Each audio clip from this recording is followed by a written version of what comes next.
امید لرم د الله نه چې ټول لونه به مې ښې. نن تاسو ته د راجن پروج د لنګو چیلو باره کې یو معلوماتي ویډیو ده. کم مرګر یم پوره سټ اغستو خوښمن دي 15 چیلې دي 10 بچي دي ورسره. ویډیو پوره وګورئ، لایک شیر کمنټ لازمي وکړئ. دې کې به درته دا وایو چې کومه چیلې تازه لنګه ده کم وخت شوی دی دا وګورئ. ماشاءالله ماشاءالله نسل ښه نر دی. کومه چیلو سره نر مادي دي، دوه بچي دي ورسره او یو بهترین خوبصورته سیټ دی. خپل روزګار سوچ وکړئ، خپل کاروبار سوچ وکړئ. دا وګورئ یو چیلې دوه بچي روړي دي کال کې دا 2 ځل لمتونه کې نو دا 100 دانې شوي. سوچ پکار دی، کاروبار سره مینه وکړئ. الله پاک دې کې ډېر غټ برکت سکون یې دی. خو موږ پوهېږو نه او زما کوشش تاسو ورونو ته ښه معلومات ښه مشوره درکړم. که کم ملګری ګوډ فارمینګ کار کوئ یا روزګار کوئ داسې نسلونه ساتي وګورئ. ښه ماشاءالله د دې فیس ته وګوره، دا تازه لنګي دي، لا وخت ډېر کم شوی دا وګورئ. ماشاءالله یو شیز کې به هم نقص نه چیلی کې پیم شته تر 1.5 نه 2 سیرو پورې پیم پکې شته. چیلی هم درته ګرځوم، بچي هم درته ګرځوم. خو ویډیو لایک شیر کمنټ لازمي وکړئ. دا وګورئ ښه دا دي چیلو سره دي. دا وګوره ماشاءالله چیلو قد قامت هم وګورئ. یو چیلی کې به هم نقص نه وي. ښه داسې چیلی ساتئ چې تماشې کېږي. دا په 1 نمبر شوه، دا په 2 نمبر شوه. دې کې درته دا وایم چې کومې چیلی سره کم بچي دي هم درته ویډیو اینډ کې ښیم انشاءالله. 2 نمبر دا والا په 3 نمبر پهله چیلی وګورئ. تاسو سکرین شاټ راستولی شي. دا دې وخت کې ما سره پنجاب کې دي. که کې پي کې ته چاپکاري یا راځي ورپسې نو بیست خبره ده. پېښور باړه روډ فارم کې پیسې جمع کوي، درپسې کارګو کولی شو. 0333 91 58 829 0335 98 53 653.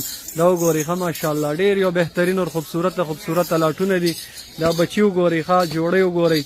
ځکه درته وایم خپل روزګار ته روزئ، خپل کاروبار ته روزئ. سوچ نه زیاته فایده ده دې کارونو کې.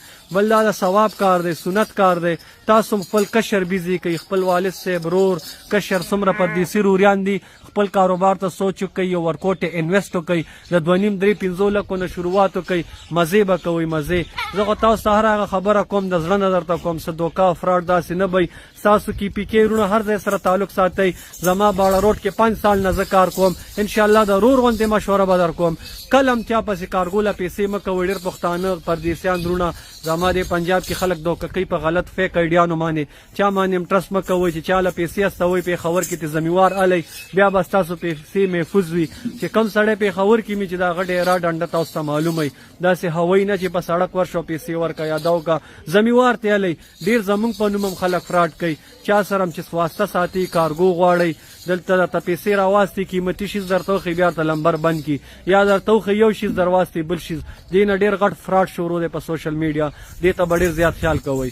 او که کم ملګری وایي چې زه کار کول غواړم روزګار کول غواړم په سونو دانې موږ سره مکې چیني راجن پوري بي طلب لک هر یو نسل در کولی شم.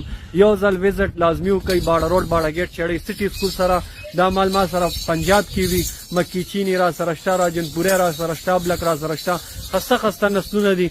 خپل کاروبار ته روزئ، خپل محنت وکئ، الله به صله درکئ. که کوم ملګری راتګ غواړي لمبر درته ما ویلی دی، لوکیشن هم در کوم او راشي مخامخ نه نو ډېره ښایسته خبره ده. پوره لاټ سودا به سره په فون کوم. ډېر ملګري وایي ته ریټ نه وی. یو ګوره د دې مثال ډیمانډ 80,000 سره بچو سره کوو یا 90,000 کوي یا 1,00,000 روپۍ کوي. خو د دې خو فاینل ریټ نه دی که نه چې ویډیو کې ووایو. تاسو سمجھ پورې ده خاطر به پکې ستاسو وي انشاءالله. زړه مه وهئ. رابطه لمبر در کړی دی ما، رابطه کوئ انشاءالله. زر تر زره چا رابطه وکړه دا مال به هغه ته ملاویږي. هر ځای کې چې الله مباد خوشحال ساته. مان دوا کې یاد ساتئ. نیکسټ ویډیو کې به انشاءالله ملاقات کوو.